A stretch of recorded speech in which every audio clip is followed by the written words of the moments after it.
Saudara-saudara, video kali ini kita akan membahas bagaimana caranya usaha kecil maupun usaha besar itu bertahan hidup. Saudara, pandemi COVID yang melanda dunia selama 2 tahun mengakibatkan perusahaan besar memberikan PHK atau pemutusan hubungan kerja kepada banyak karyawan-karyawannya, dan yang belum bekerja pun semakin bingung mau kerja apa. Tempat wisata ditutup, mal dan swalayan juga ditutup, dan lain-lain. Maka muncullah usaha kecil-kecilan yang bermodalkan apa adanya. Pertanyaannya adalah, bagaimana caranya usaha kecil-kecilan maupun usaha besar yang sudah kolaps atau tidak mendapat uang dibangun kembali dan dapat bertahan hidup?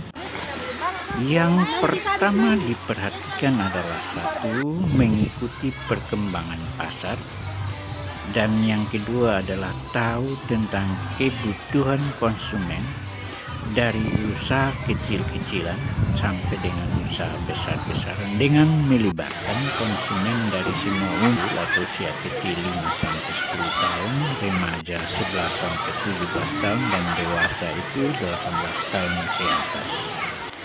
Tetapi jangan lupa membangun strategi pengembangan usaha yaitu.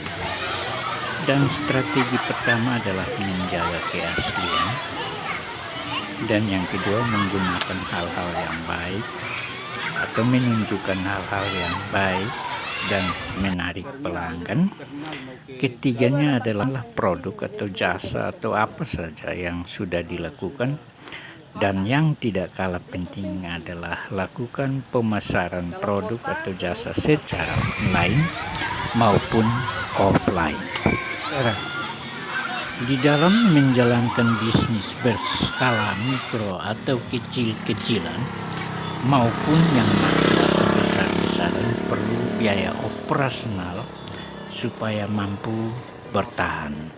Biaya operasional itu adalah biaya yang dibutuhkan sebuah usaha baik kecil maupun besar untuk menjalankan kegiatannya. Contoh, misalnya menjual ikan menggunakan sepeda motor yang saudara lihat di video ini, pasti saja dia membutuhkan uang untuk mengisi bensin atau bahan bakar. Terus dia pasti pergi ke nelayan-nelayan untuk mengambil ikan dengan modal yang dia pakai, untuk sebentar dia jual kembali dan mendapatkan uang. Nah, biaya operasional itu adalah seperti bensin, biaya modal untuk belanja ikan, dan lain-lain sebagainya. Itu yang disebut dengan biaya operasional. Jadi yang termasuk kategori biaya ini adalah biaya yang berkaitan langsung dengan kegiatan produksi ataupun kegiatan layanan bisnis.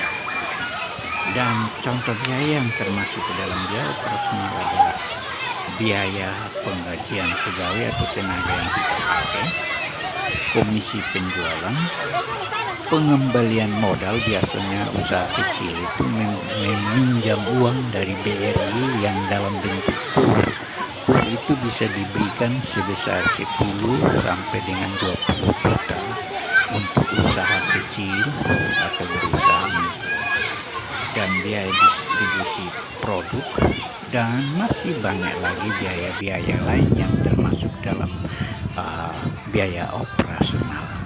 Sedangkan berbicara tentang investasi atau penambahan modal kerja, itu adalah uang yang didapat dari hasil penjualan itu dikurangi dengan biaya operasional, berarti kita dapat biaya investasi. Paling naas adalah usaha hari ini, misalnya biaya operasional itu kita tidak mampu tutupi, katakanlah tidak laku atau tidak habis terjual, maka jelas menguras modal dan biaya-biaya yang kita butuhkan. Jika terjadi seperti ini, maka satu usaha kecil atau usaha besar pun akan kolaps alias bangkrut. Bagaimana cara mengatasinya? Mengatasinya adalah dengan cara memberikan pelayananmu yang terbaik dan terkesan itu menurut pelanggan ini adalah usaha yang bagus karena dia memberikan pelayanan terbaik dan produknya juga bagus untuk dikonsumsi atau dinikmati. Jika saudara memberikan yang tidak baik, dia akan menceritakan teman-temannya dan saudara tidak akan pernah mendapat langganan yang banyak. Setiap hari pasti saja berkurang, jadi produk yang Anda hasilkan itu tidak akan baik. Contoh, penjual ikan, dia menjual dengan harga yang tinggi, sedangkan kalau orang beli di pasar tidak tinggi. Nah, ini juga harus kita sesuaikan dengan kebutuhan konsumen dan kecenderungan konsumen dalam membeli produk atau jasa kita. Banyak usaha kecil di daerah saya meminjam uang dari KUR BRI karena tidak memiliki jasa layanan yang bagus, maka akhir-akhirnya usahanya bangkrut dan uang yang dipinjam pun terpaksa menjual barang berharga seperti gade barang emas di bank atau jual sertifikat tanah atau gade sertifikat tanah hanya mau tutup uang yang tadi dipinjam. Nah, ini berbahaya sekali saudara-saudara. Kalau saudara tidak jeli dalam hal ini, usaha saudara akan gagal. Video saya tidak panjang-panjang supaya membuat Anda bosan, tetapi tetap ikut video saya supaya saudara mendapat pencerahan yang banyak tentang usaha kecil dan menengah. Kalau membuat video panjang pun saudara tidak suka menontonnya, apalagi mau menyimaknya kalau panjang-panjang. Biar sedikit-sedikit tapi stay on. Terima kasih bagi yang sudah menonton dan subscribe serta like channel ini.